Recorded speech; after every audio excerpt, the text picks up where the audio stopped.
I was brushing my teeth when my phone started ringing. I let it buzz a couple of times, expecting it to stop, but it didn't. Finally, I picked it up with one hand and glanced at the screen. It was my number, my exact number. I froze. A scam, maybe? Spoofed caller ID? But something in my stomach dropped, and against better judgment, I answered. At first, there was static, then a voice. My voice. "Don't go outside tonight, he's already there.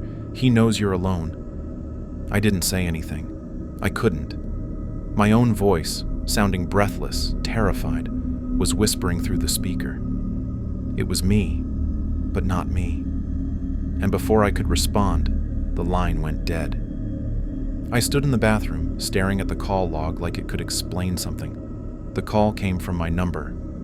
Duration, 12 seconds. Tossing the phone on the sink, I rinsed my mouth and tried to shake it off. Some AI trick?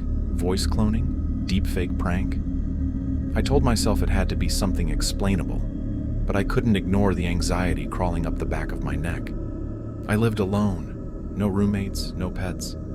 Just a one-bedroom apartment in a quiet part of town. But for the rest of the night, I kept peeking through the blinds like a paranoid man expecting someone, to be waiting outside. Nothing ever showed. The next morning, I convinced myself it was just a scam with bad timing. I went to work. Everything felt normal. Until I came home. That's when I noticed the photo frame in the hallway had fallen. The nail was still secure in the wall, but the frame had dropped clean off and landed face down. The glass wasn't cracked. Nothing else was disturbed. I picked it up slowly. The photo inside was of me and my dad from when I was a teenager, camping, smiling at the camera. But when I looked closer, my smile looked wrong, off, like it had been stretched slightly upward, not by joy, but by something else. I was staring at it when my phone buzzed again. My number. Again. I didn't answer. I just stared at it as it rang and rang and rang. It finally stopped. Then came a text. "Don't ignore this. He's already inside." I dropped the phone and spun around so fast I nearly fell. I stood in the hallway listening. The silence in the apartment was thick. Too thick.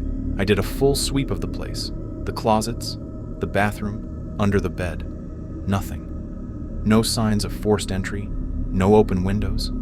Everything was exactly how I left it. But the moment I stepped back into the hallway, the picture frame was on the floor again. I had just put it back up. That night, I barely slept. Every creak of the walls made my chest tighten. Around 2:13 a.m., I woke up suddenly. Not because of a noise, but because my phone buzzed on the nightstand. A video message from my number. I hesitated, then opened it. The video was dim. It looked like it had been filmed from inside a dark closet, the slats of a louvered door casting shadows across the screen. The camera was pointed outward, and in the grainy dark, I saw myself. Sleeping. Same sheets. Same position. Same room. I was watching myself sleep, recorded from inside the closet across from my bed. I bolted upright in real life and turned to face the closet. The door was cracked open. I was certain I'd left it shut. I grabbed a bat I kept under the bed and crept toward it, heart slamming so hard I thought it might explode. I threw the door open. Nothing, just coats, boxes, darkness. I reached inside, slammed it shut, and locked it. I turned all the lights on in the apartment, every single one. I didn't sleep again that night. When morning came, I called my phone provider to report spoofing. They said there was no evidence of spoofed calls. All incoming activity was internal. Internal? I didn't understand what that meant, but the rep said the calls looked like they were made from inside my device, like a self-call. But I hadn't called myself. I hadn't sent a text or a video. And I certainly hadn't been hiding in my own closet filming myself sleep. That evening when I got home from work, there was a small note slid under my door. One line, typed in plain font on crumpled paper. "He wore your face better than you ever did." I stared at the note for a long time. The words felt like ice against my eyes. Whoever wrote it had slipped it under my locked door without leaving a trace. No footprints in the hall, no sound. Just that one sentence waiting for me like a loaded gun. I crumpled it and threw it in the trash. but my hands wouldn't stop shaking. I checked my locks again. Deadbolt, chain, all secure. My phone was face down on the table, screen dark. For a moment, I felt like if I just ignored it, if I didn't look at it, the nightmare would stop. Then it buzzed. I jumped. It vibrated once, then again. Not a call this time, a notification, a calendar reminder. Event, midnight. Location, your bedroom. Guest, me. I never created it. The time was set for 12 a.m. that night. I deleted it immediately. My phone screen flickered, then went black for a second before restarting. When it came back, the event was still there. This time, the guest list said, me, him. I turned it off and threw it across the room. At 11:30 p.m., the apartment felt heavy, like the air itself had thickened. The lights dimmed slightly even though the bulbs were new. I sat on the couch with the bat in my lap, staring at the closet door across the room. I had shoved a chair under its knob, but it still felt like something was pressing against it from the other side, breathing slow and deliberate. The digital clock on the microwave ticked toward midnight. 11:55, 11:57. I told myself to leave, to run out into the street, but my legs wouldn't move. I just sat there, waiting for something I didn't want to happen. At exactly 12:00 a.m., my phone buzzed once. Then the closet door creaked. The chair I'd jammed under the knob scraped slowly across the floor by itself, like an invisible hand was dragging it. The knob turned, inch by inch, the sound of metal grinding against metal. And then the door opened. Darkness inside, deeper than the closet should be, like staring into a tunnel with no end. A faint sound drifted out. Breathing, yes, but also whispering. My own voice, repeating a single phrase. He's here. He's here. He's here.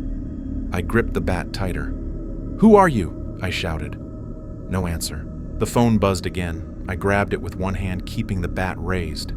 A new video had appeared, no sender listed. I opened it. It showed me, standing exactly where I was, holding the bat, except the version on screen wasn't looking at the closet. It was looking at me and smiling. I dropped the phone. It hit the floor and slid under the coffee table. From the closet, a figure stepped out. It was me. Same face, same clothes, same bat, but not me. The other me tilted its head, eyes empty like glass marbles. It opened its mouth and my own voice poured out, but distorted, layered, like a recording played backward. You took too long.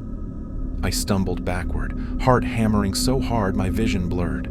The figure kept coming, dragging its bat across the floor. Sparks flew from the wood even though it shouldn't have. I swung my bat at it. The metal connected with a sickening thud, but the figure didn't even flinch. Instead, it smiled wider. Behind it, the closet yawned open, black and endless. Shapes flickered in the dark. Hands, faces, all mine, overlapping like broken reflections. The other me stepped closer until we were inches apart. I could smell something on its breath. Burnt ozone, like air after a lightning strike. It leaned in and whispered, "Midnight was for me. You should have left." Before I could react, it raised its bat. The last thing I remember was a blinding pain and a flash of static, like my skull was cracking into white noise. Then nothing. When I woke up, I was on the couch, alone. The closet door was shut again, no sign of the other me. My phone lay on the coffee table, screen dark. I thought it was over, until I picked up the phone. The lock screen showed a selfie of me. I didn't sleep that night, not after seeing that photo. I don't even have a balcony. My bedroom window faces an alley 2 stories up, and there's nothing out there. No ledge, no fire escape, no way anyone could stand outside and take a photo. And yet, there it was, a clear image of me, asleep, taken from the outside. Time-stamped 2:14 a.m. I locked every door and window again. Then I checked them twice. The closet was still shut, but something told me it was just pretending. That night I stayed awake with the lights on and the bat next to me. I deleted the photo. I turned off the phone. I powered it down completely, but around 3 a.m. it turned back on by itself. No startup screen, just a single video. It began with darkness, then a dim light, my bedroom light. The view was from behind me, like someone was standing in the doorway watching me sit on the couch. I turned around in real life. No one there. I turned back to the screen. In the video, I stood up and walked toward the closet, but I didn't remember doing that. I watched myself in the video approach the closet, open it slowly, then step inside. The door shut behind me. That was it. No ending, no explanation, just a loop. Me disappearing into the closet again and again. I tried to call the police. The call wouldn't go through. I tried to text a friend. The message read, "Error. Sender does not exist." I checked my phone number in the settings. It was blank. The next morning, I went to the leasing office and demanded to see the security footage from the hallway. The woman at the desk was polite until I gave her my name and unit number. Then her smile faltered. "Sir," she said carefully, "that apartment's been empty for months. We only just relisted it." "No," I said. "I've lived there for nearly a year." She blinked, then slowly pushed a folder toward me. Inside were the rental records, signed by a man with a completely different name. The lease was dated last week, today's date. "What about me?" I said. "There must be something under my name." She shook her head. "Sir, if this is a prank..." I walked out. Back in the apartment, I checked the mirror. My reflection was delayed, half a second slower than my movements. Not like a glitch, more like hesitation. Then it smiled before I did. I backed away. I don't know how long I stood there, frozen. Hours, maybe. When I turned around, the apartment felt colder.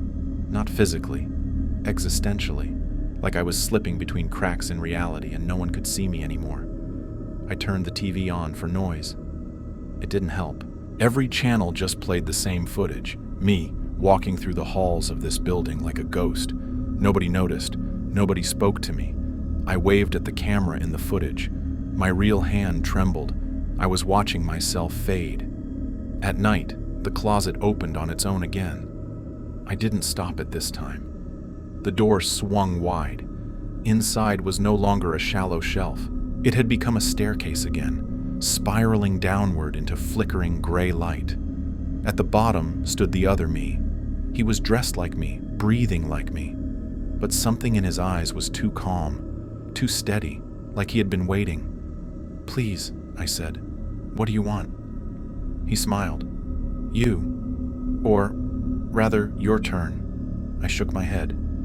"I never agreed to this." "You did when you answered," he said. "Remember? The call. That's when it began." He stepped forward and I stepped back. "No," I whispered. "You're not real." He reached out and touched my chest. I felt my heartbeat slow, like a thread was being pulled out of me, one string at a time. "You've been borrowed," he said. "Now, it's time to give yourself back." The next thing I knew, I was waking up in bed. The sun was shining. Birds chirped outside. Normal. Too normal. I checked my phone. My name was gone from the settings. My photos, gone. My texts, blank. I looked at the reflection in the mirror. The person staring back wasn't smiling, wasn't blinking, wasn't me. They just stared until I reached up and touched the glass. Then, only then, the reflection smiled.